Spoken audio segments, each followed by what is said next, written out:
Il a sonné l'heure. Nous sommes à Lausanne, sur la place de la Palue, cœur politique de la cité, mais aussi lieu de vie, de marché et de rencontres.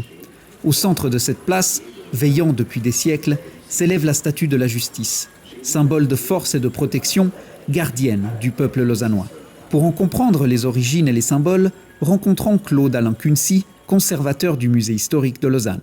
La place de la Palue, c'est une place qui est très importante depuis au moins le XIIIe siècle et probablement bien avant, parce que c'est le lieu où se tiennent les marchés, c'est le lieu où l'administratif se développe, et puis l'hôtel de ville en fait se trouve à cet endroit-là. Alors pourquoi une statue de la justice à cet endroit? Parce que c'est le lieu aussi où l'on va rendre la justice. La fontaine de la justice elle-même, la statue de la justice, elle est représentée comme une femme forte, comme une femme importante et qui a du pouvoir. Alors pourquoi en forme de femme guerrière, avec une sorte d'armure ou partie d'armure? Eh bien parce que son épée doit pouvoir rendre la justice, elle doit être protégée. Donc elle est vraiment représentée comme une guerrière qui est apte à rendre la justice. On voit par exemple ces manches bouffantes avec des crevés. Les crevés, c'est ces coupures que l'on trouve dans le vêtement. Et c'est un symbole de puissance, de pouvoir, parce que le tissu à l'époque est extrêmement complexe à produire et le fait de le découper, c'est en quelque sorte